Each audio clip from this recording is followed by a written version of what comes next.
What's going on, team? Welcome to an episode of the Keep Going Podcast, Season 2. This is your co-host, Luke Wheat, coming out of Knoxville, Tennessee. Before the show starts, make sure to follow us on our socials, okay? Twitter, the Keep Going Pod, Insta, the KG Podcast, and YouTube at the KG Pod. Just a reminder that we are not psychiatrists and not psychologists, just a couple ex-athletes trying to make a difference and end the stigma of mental health. Thank you guys for listening, and let's get to the show.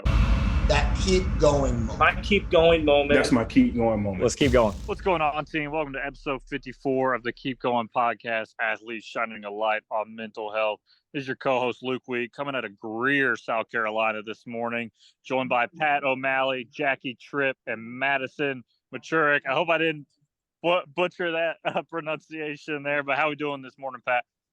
Everything's good. I'm going to let Madison say her last name so we all don't butcher it the whole time. So, Madison, go ahead and say your last name. Luke got it right. It's Machurek.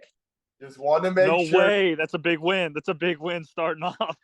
Yes, no doubt. I definitely remember, and we'll go into all this, but Madison, when she was a new hire and everything, I know that was something that came up a bunch. So I'm glad we got it right off the bat. But I'm out here, Roscoe, Illinois, just got back from the Aurora area, out in the suburbs, and blessed and honored to be with you guys again this week. And let's get after it. Jackie, what's up with you? Where you at? I'm coming out of Plymouth this week. I had Bridgewater State women's basketball game yesterday and chilled with some family yesterday, and the girls got the win. So all good over here. Awesome. Shout out Carol Tripp, one of the best. Can't wait to have her on later on this spring. And then Madison, where are you out of right now? Where am I at? You out of right now, location wise? Yeah, I'm in Boise, Idaho. Okay, perfect. So we got everyone across the globe today, huh? Yeah, we're trying to touch all corners. We got to get somebody out Washington next week. Yeah. It's okay. I'll just start flying people out to make sure the pod looks cooler. So that's all good. Perfect. We'll go ahead and get rolling. Like I said, super excited. Definitely always good to get some more volleyball representation on today. I didn't tell the group about this, so I'm kind of like spree spinning some stuff out here. So instead of our normal, what'd you do this week for your mental health? Coach Madison, I just wanted to ask you, this week, when you're feeling good, tell me a couple things that you're doing in your routine that really make you feel good when the week is flowing well. Yeah, Pat, so exercising is really big for me, right? So I'm always in the weight room at our college. It's a really cool atmosphere in there. We've got a beautiful weight room called the Marty Holly Athletics Center. And so I'm throwing weights around there, inspiring the young kids to keep at it even after their college career. So that's a big one for me. Yeah, and then also I like to paint. So I did some artwork today. I'm creating Christmas cards for family. And just making that a little bit more personalized than just buying some Christmas cards and sending them out. So I love that. And that doesn't surprise me with you, like putting that personal touch on things. But I got to ask you, favorite lift you're doing at the gym and probably kicking the college kids' butts. I know how you do things. And then your favorite painting so far? I like the trap bar deadlift personally. Because as you get older, deadlifting isn't as fun, squatting isn't as fun. Knees are hurting, back's hurting, so that trap bar deadlift is definitely a fave. Easiest way to pull some heavy weight, but also stay risk-free in the injury. Not risk-free, but, a lot less risk with the trap bar. Love that. That's right. Couldn't agree more. And then painting-wise, what's your favorite one so far? I actually brought some with me because I knew you're going to probably ask this question. So that I made this one last night, little present. Oh my. And then I got this one. Do you have an Etsy shop? Yeah, what's it? Glad I was about to say, shout yourself out because I know some people that are going to want to buy those for sure. Oh, that's awesome. Sweet.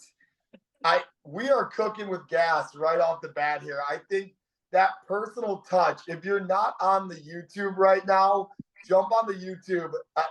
Coach Madison not only is a fantastic coach in trap bar deadlifting, which that's incredible, she's making awesome personalized Christmas cards. I think great. Jackie, how about this week? What's been going on? What's been feeling good for you? Well, in the morning, I think we talked about this when we were on the phone. I get really anxious in the morning, so I'm trying to work on like creating a routine that sort of won't start me off the day anxious. And I've started making myself do some, Luke's big on this, but some breathing techniques in the morning. Because I feel like if I start my day off anxious, then throughout the whole day, I kind of feel uneasy, like breathing wise. And that doesn't obviously help throughout the day. So try and slow down in the morning and take some time to be present. Do some gratitude exercises and do some breathing. If you just look up like on YouTube, like morning gratitude or like meditation, or I do the Wim Hof breathing. It's a good way to start my day, so I'm not stressed out throughout the day. I love that. Making that change and not spiraling through the week and looking back and going, wow, what's been going on? No, I love those changes. I know we touched on it on Monday, so proud of you and all the strength and growth in that area. Luke, how about you? No, 100%, Jackie. Just to kind of reiterate what you were saying, I love that because you don't let the negative momentum build. You stop it and you turn it into a positive thing in the morning, right? So that's massive for me as well, breathing techniques and everything like that. We've talked about that before. For me, it was just reaching out after last week's episode. We kind of hit on some topics that the holidays can be a tough time. So I reached out to a couple friends that I know they had lost some loved ones over the past couple of holidays, and was making sure they were good and they were actually good, right? Instead of kind of don't let them keep that front up. Tried to be as supportive as possible, but also let them talk it out if they needed to talk it out. I knew this could be a stressful time. So yeah, that was kind of one thing I did. Love it, man. Love it, man. Definitely. Yeah, go ahead, Jackie. Just something that just made me think of something Pat said last week. Pat and I were on the phone, and he said, I know how things look, because I have friends that I keep in touch with here and there, and everyone has those friends that are more distant, and I'll talk to them and they'll be like, you look like you're having so much fun and you're so happy, because that's what they see on social media. And Pat asked me last week, I know how things look, but how are you actually doing? So like Luke was touching on, actually check in on your friends instead of just like, oh, you seem well, like I saw your Instagram story. Like, take it a step further, especially this time of the year. Call somebody or send them a more personalized text or personalized card like Madison did. Actually check in on your people. Don't keep it just surface level, because as we all know, like, things aren't always what they seem to be. Yeah, I think that's incredible. I know we had a 45-minute conversation earlier this week. I think, yeah, it's awesome to go out there and check boxes, right? It's great to achieve goals and check these boxes off and keep moving, stick and move, stick and move. That's how a lot of us do things. But I think the intention is so huge. And I think this time of year, like, you can get really caught up in the rat race very quickly if you're not careful. So my thing is, when you're checking off these boxes, go the extra mile, use the intention, carry and lead with your heart. I think that's important this time of year. And that's something I'm trying to do. And I'll tell this group probably after we get done recording kind of what mine is this week. It's a little bit different than other weeks, so I'll bring it up. But I think the big thing this time of year, lead with impact, lead with intention, and do things with your heart. That would be my focus on going forward. But as we go on, I'm going to kind of switch up that question. I kind of like what things we're doing when you're in good flow, when you're feeling good. So I'd love to hear from other listeners as we go on about that question too. But perfect. Well, Madison, you are our guest today, so I want to kick it over to you. Tell me about, let's go with younger days. Tell me about younger Madison. How do we get to the awesome woman you are today? Yeah, I've got a pretty unique story. And when you were talking about, surface level mental health and getting caught up in the rat race, I'm like, wow, that was most of my life, because I'm a major competitor. I've always been. I was raised that way. It's my sister and I, and then my mom and dad. My sister's older than me by 4.5 to 5 years. And my dad played professional football. So growing up, he was my hero. He's a role model for me. And I was his son he never had. So he raised me like a son. I was tough, gritty, very high expectations, very cutthroat type of a athletic career and life, and everything revolved around sports. And then of course, getting my grades right so that I could compete. But as I got older, I realized quickly that it's not always about accomplishing things and being perfect all the time, and so I appreciate that you guys have this podcast, because those are things that I wish I would have heard when I was younger, right? But yeah, younger me, I was a multi-sport athlete. I was a gymnast to start out. I was competing at a very high level. I was actually asked to move to Utah to live with a host family and train for the Olympics, and basically give up all of my sports that I loved outside of gymnastics. So I was boys baseball, softball, basketball, volleyball. I even at one point was asked to play football, which my mom said absolutely not. And I made the choice not to go do that because I wanted to be around my friends and family, and I wanted to play basketball and softball. So I had a very big life decision to make then. And so I actually ended up stepping away from gymnastics. But that was the core of, being athletic and, being a multi-sport athlete, which I really appreciate. And I always recommend to anybody who becomes a parent, put your kids in gymnastics because it helps with so many things in sport and even mental health, in a sense of being tough and overcoming fears, which I think is really special, especially nowadays with young athletes. I think that can be something that can be a challenge, seeing fear or seeing failure and wanting to overcome that. So growing up, yep, I just was playing all the sports. I was beating up on the boys, and then I realized quickly my favorite sport was volleyball. So going into high school, I had made varsity as a freshman for volleyball, basketball, and then I was about to try out for softball, realized it was way too much. So I gave up softball my freshman year and just decided to focus on basketball and volleyball. And then I actually moved to high schools going into my junior year. So I basically had to retry out for varsity, which was pretty nerve-wracking, as a junior, going in as a junior. So I knew that would be a big challenge ahead of me. And I was playing for a high school that had some really good athletes. So, I went from a school that was pretty average in female sports to a school that was going to really challenge me, which I really liked. Absolutely. Yeah, for sure. And I went to tryouts, and basically I had a coach say, "Hey, I already have a setter. I don't need you. If you want to be on JV, you can be on JV and be a starter, or you can be a practice player on varsity." And that was a really big moment of a humbling moment of adversity. And I Yeah, remember yeah. Stop there. You got yeah. Michael Jordan, huh? What's that? Like You got Michael Jordan. Like Yeah. they were good enough.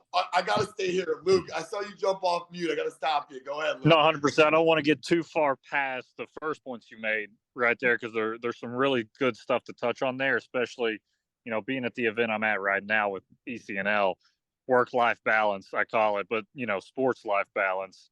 These kids are driving every weekend 5 to 6 hours to play sports. They're missing school on Fridays. What does that kind of tell the kids and tell them where the importance is? And I think the importance is on being a good person, and doing well in school and making sure that you're committed to something, but it's not over committed to you, right? And I love that piece where multi-sport athlete is amazing, and it keeps you healthier, as they've done a lot of studies where multi-sport athletes keep you healthier, but it also helps you learn, hey, this isn't my identity, right? I'm not a soccer player, a volleyball player. I'm an athlete, but it's because it's something that's healthy for me, and it's something that I do to stay in shape and blah, blah, blah. So, yeah, I didn't want to get too far past that point.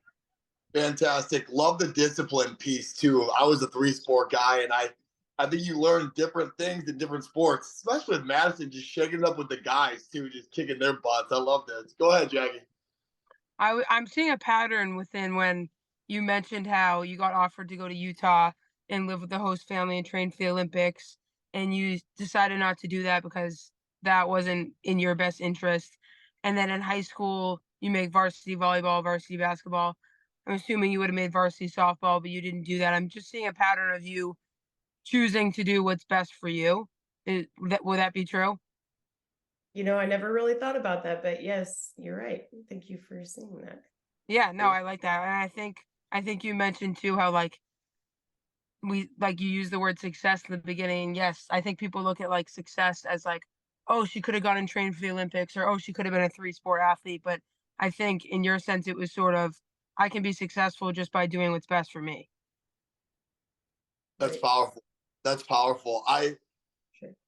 Yeah, that's amazing. I'm kind of taken back by that because like I think now, and we'll get into this, but like watching kind of how Madison operates now, it's like, how can I get ahead? How can I do this stuff with an impact and change lives and that stuff? But like it starts with you. And I think there's a lot of power in that in the mental health field and kind of it's inspiration for our athletes. So that's Jackie, well put, well put. Okay, Madison, keep going. So high school, you're killing it, you're doing a great job. Continue, go ahead. Yeah, so that conversation with the head coach, I'll never forget. That's a moment where I could have gone home. I could even been upset at him. And I looked him in the eyes and I said, "Sir, I'd love to play for you. I'll do whatever I can for you and the team." And I could have allowed my ego to take over. And I give big thanks to my parents, because if I wasn't raised the way I was, I could have responded differently. And so I remember running home to my parents and saying, "Oh my gosh, I can't believe he said this to me." Nobody had ever denied me like that. People usually saw my hard work and my dedication, and were very interested in that and wanted to coach that, right? So to see a coach basically challenge me in that moment and say, and I know this was a test from him of like, how is this athlete going to respond to this? Just because she's new to the team and she made varsity as a freshman doesn't mean anything to us, so she has to earn this. And I remember telling my parents, and I was baffled, and just shook up. And my mom turned to me and said, "Well, I guess you're going to have to work a lot harder then." And so Gosh. that was a defining moment for sure. And even understanding like my parents' perspective of how I should be and how my attitude towards things.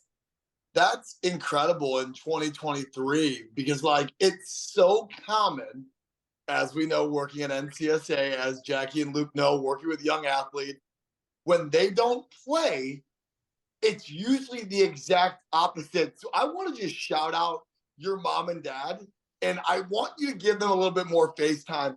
Talk about what they meant to you during not only high school, but what they still mean to you now. Yeah, for sure. So, I mean, we talk about how busy I was. I mean, imagine what they had to do and what they had to sacrifice to take me to all of these events. I mean, my mom would pick me up early from school. I'd be doing my homework in the car to go to gymnastics, and this was every day. And I'd be at the gym for 6 hours at a time. So imagine my mom, spending her entire day, half of her day figuring out how she could, put me in that position to be successful as a gymnast. And then not only that, but I was playing softball, boys baseball, volleyball, basketball. She was running me around like crazy. Yeah. And then on top of that, my father's making that income for us for that to be possible. So he's traveling all over the place. He's making sure that he's supporting our family and our dreams, and my dream to be, something special as an athlete and to go play at the next level eventually. And so, I mean, they're just so unselfish, and I really appreciate them. And like to this day, I tell them, weekly, like, I really love you. I appreciate you. And I don't really know where I would be without them, because, they didn't have it easy growing up. They could have made my life difficult, and they gave back, and they made sure that they made our lives that much better than what they experienced. I love that. I'm glad you had the chance to talk about them. I can tell how loving your family is, which is, for me, I think this is huge. Family is such a core piece of this. Why I asked that question was because, like, I think we have listeners this time of year, especially, that listen and go, "Oh, Pat's got a good family, a good support group. Jackie's got a great family support group. Luke, yourself."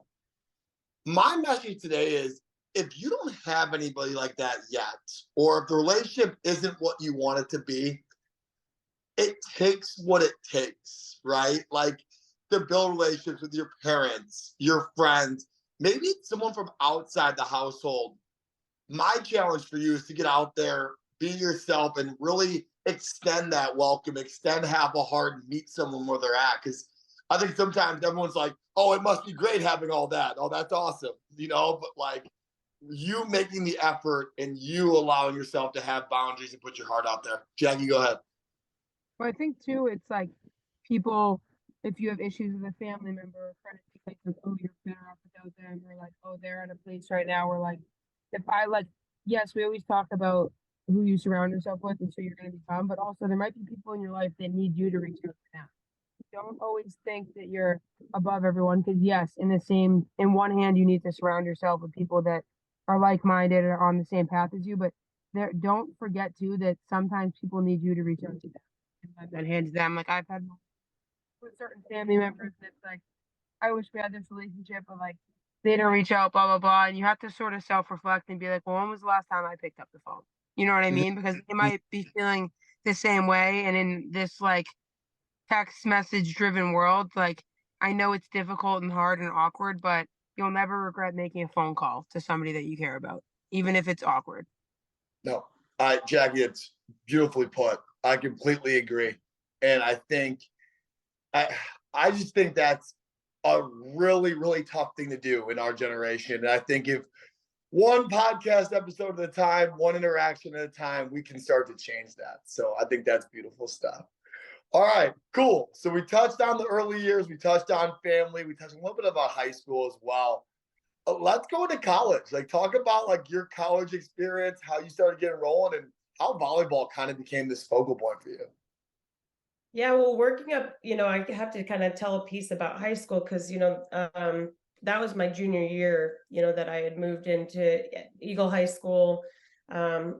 Very, very challenging sports, so it was like I said, that was a defining moment, of humbling myself and saying, yeah, you know what, I'm going to play hard for you, coach, whatever I can do. So we actually lost state that year. I did get playing time. I ended up winning the position. It took about 3 weeks, I'd say, of me grinding hard and getting after it. And I had some incredible teammates that supported me and allowed me to jump into that role because I was an outsider. They could have easily just said, nope, we've got this setter that we're working with, but they really loved, my work ethic, and they bought into my vision of what I wanted to do with the offense, and so from there, unfortunately, we lost at state my junior year. That was a tough one.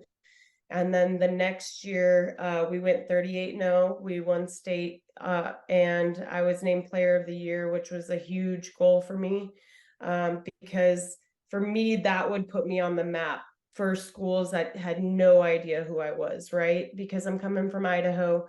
Not many people know a lot about, high school.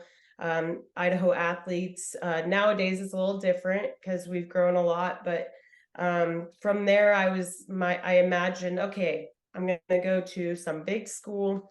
I'm my vision was Division I, just like most athletes, right? Or even just like a really high level winning program. And so there were a lot of Division I schools that approached me as a libero. I was a setter. I'm also a unique athlete too, because I'm 5'4". I'm real small, but really fiery and major hard worker. So that was how I kind of complemented my height imbalance, right? So all these coaches were like, hey, we want you on the team, but we want you playing defense. We don't want you running our offense, essentially. And that was like a dagger to the heart, because that's like telling a quarterback that you're not going to be the quarterback, right? Yep. Mm-hmm. So I ended up, saying no to those schools. I appreciated, their offer, and Division I, that's a great goal to have. But I wanted to run an offense. I wanted to be the quarterback of the team. That was my personality, and I wanted to be a leader. So I ended up looking at a lot of NAI schools, and I'm like, I'm getting out of Idaho. I'm going to California. My mind was set on that. And I visited those schools, and I love the schools. I just didn't feel like a real connection with the coaching staff. And I didn't feel like they really dialed in and tried to get to know me and show me a lot of love. And at the time, I was playing club volleyball for the College of Idaho's head volleyball coach. Shout them out. Yeah, so she was my head coach and she was recruiting me, and she's like, I understand you want to leave, but you always have, the opportunity to come play with the girls, see if you like it at C of I. And I finally gave in. It was kind of like, I felt like I kind of was obligated to go there and check it out. I really didn't want to stay at home. It had nothing to do with Liz or the school itself. I just didn't really want to be 30 minutes away from home. And when I went and visited, I played with the girls, and I was shocked at how stellar the team was. I mean, I remember bending over, and I was in great shape. I was like, look, Liz, this is a really fast-paced game. This is fun. So it was eye-opening to see that at the NAI level that you could play like a Division II program, and so that's kind of our definition of our NAI's sports here at C of I is, we're like Division II level, programs. So I really appreciated that, and I ended up, committing to C of I, and everybody was shocked that I was staying. And best 4 years of my life, truly.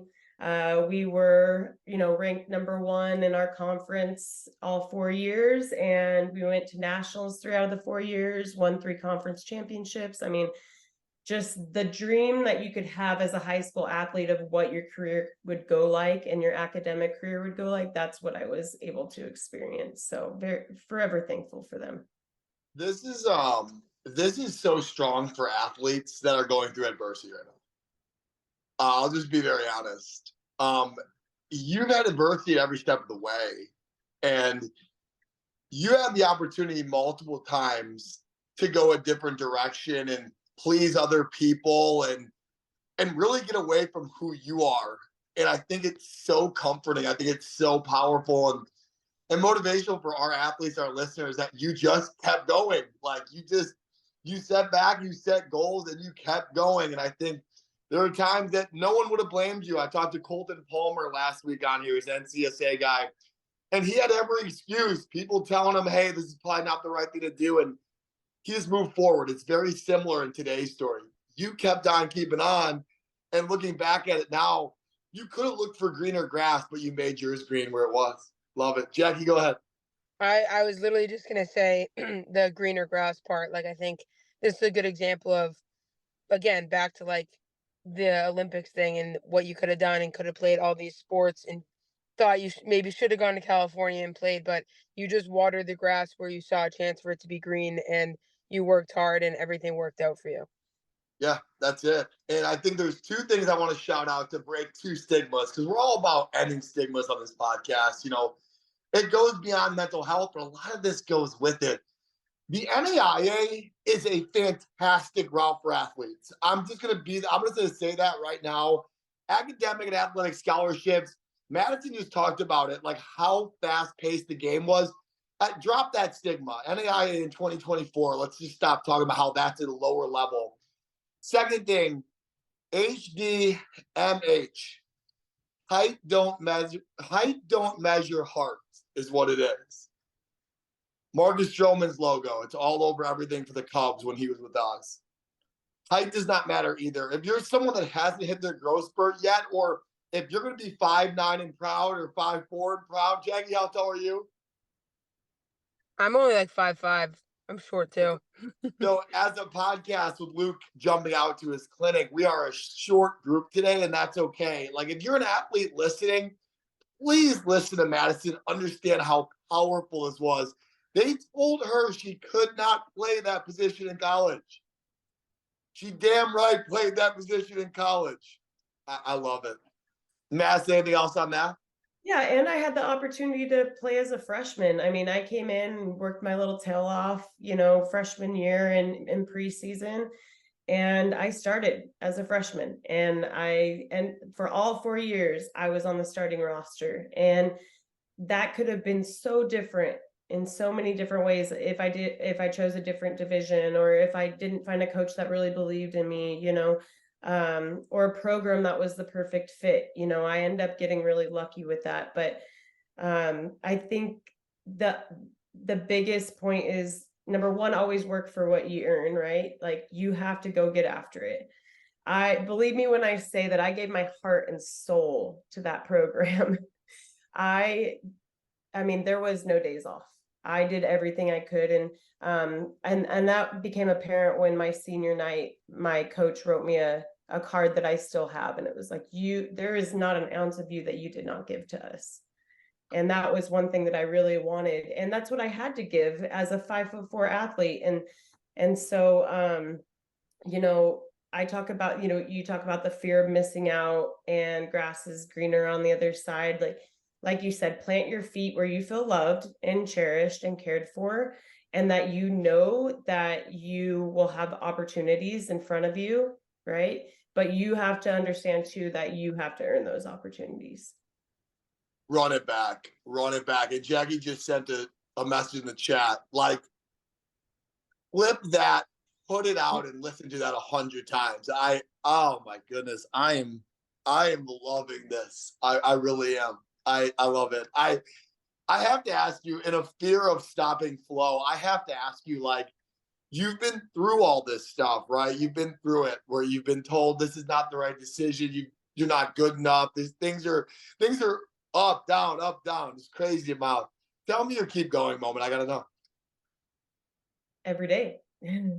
I figure it out every day. I mean, it's one of those things where I choose to wake up. And I chose to wake up when I was younger and figure it out. And believe me, it was not easy by any means. Mentally, physically, I could handle it, right? And I mean, in college, I had a lot of injuries, but I pushed through. But mentally, you have to choose yourself. You have to choose your team, right? You have to choose your coaching staff, and you have to believe in that vision. And for me, what makes me happy personally and what makes my mental health good is when I give to people, right? And when people are proud of me. That's a complex that I have because I was trying to make my father proud always, right? So I want people to be proud of me and see that I'm giving to them. And so that was, you know, my biggest motivator was, hey, if my team sees that I give my everything to them, they will be proud of me.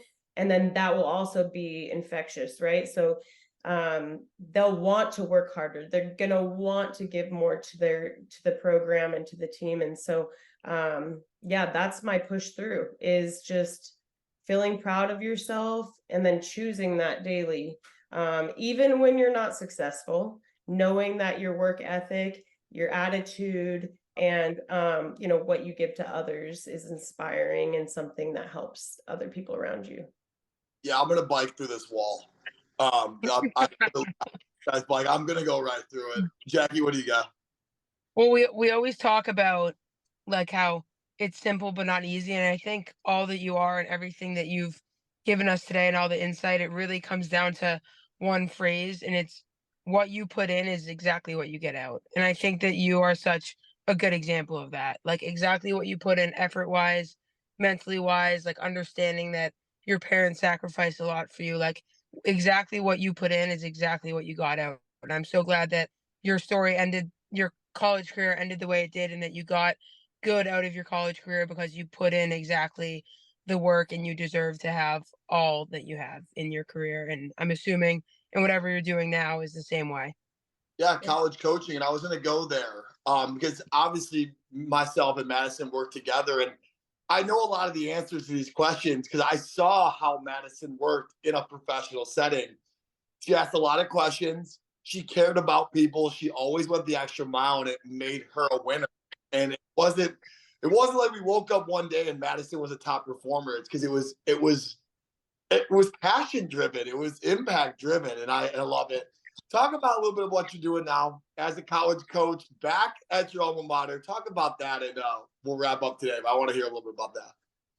Yeah, just to kind of bounce off of what you're saying with NCSA is it's also important of the culture that you're surrounded by. So it was easy for me to be myself and to be a top performer and to be passionate because everyone in NCSA had that about them. You know, I feel like the company culture is incredible at NCSA.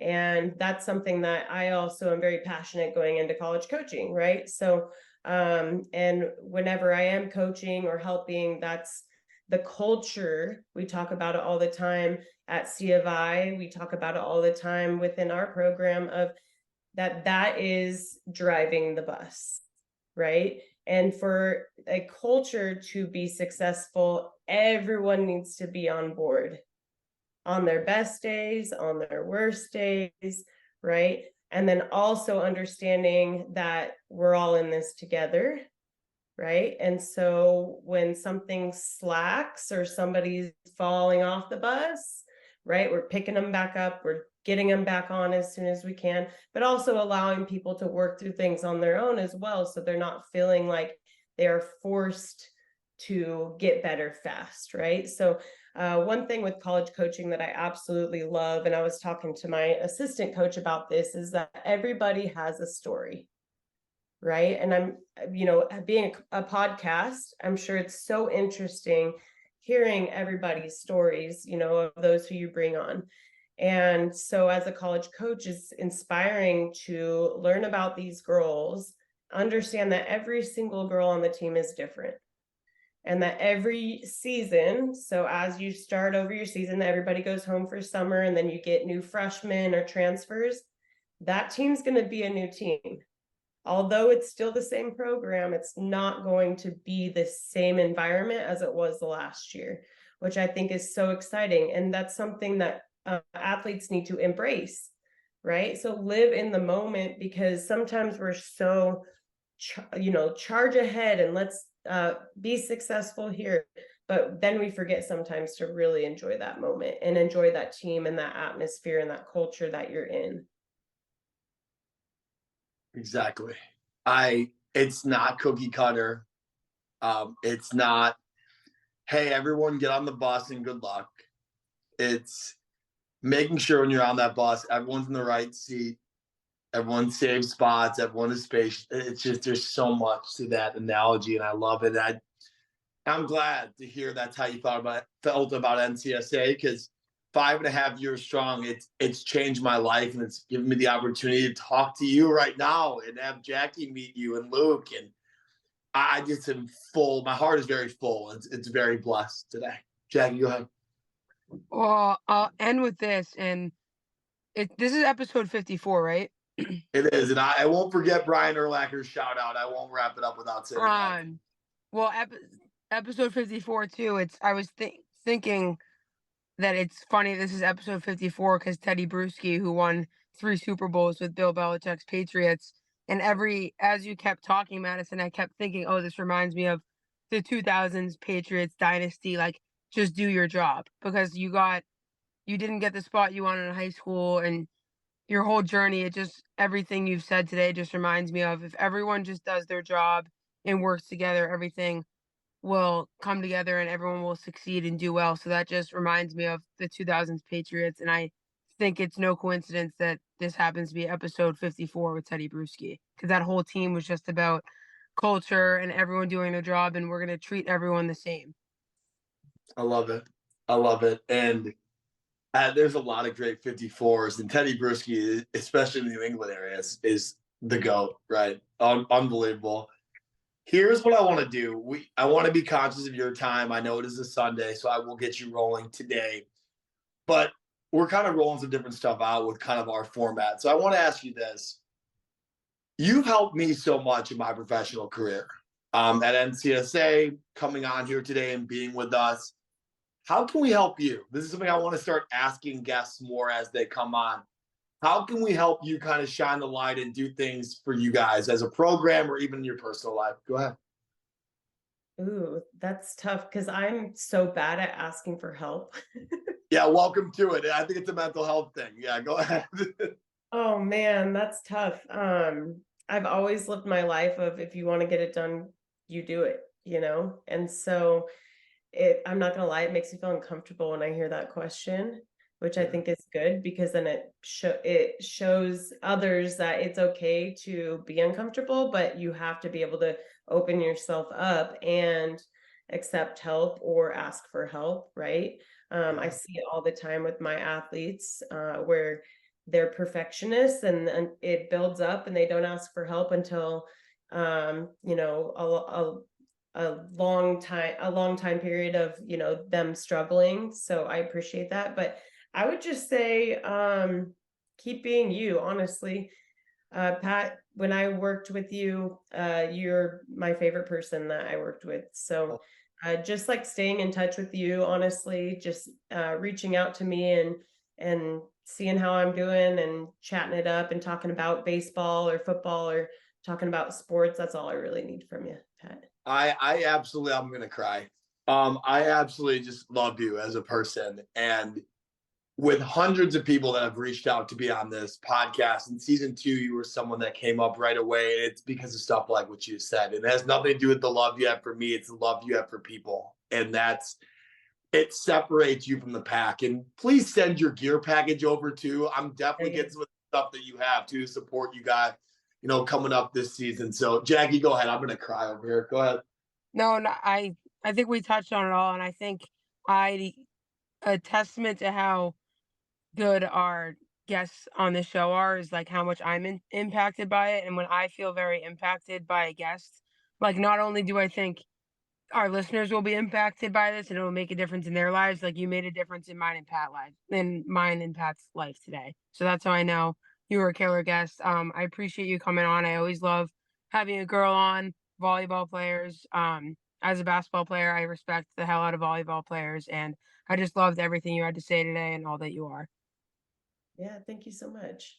No, I couldn't agree more. I think that's a perfect cap of episode 54. I'm very blessed to have people like Coach Madison. And if you're a recruit listening, if you're someone in the area, I know Madison will take time out of her day to talk to you. If you need anything, she is a perfect resource for our community. And Madison, above all else, keep going. I love you and I appreciate your time today.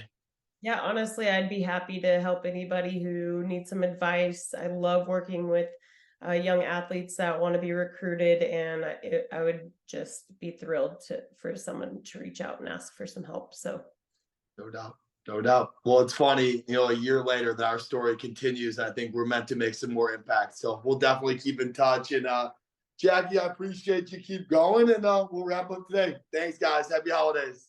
Thanks, guys.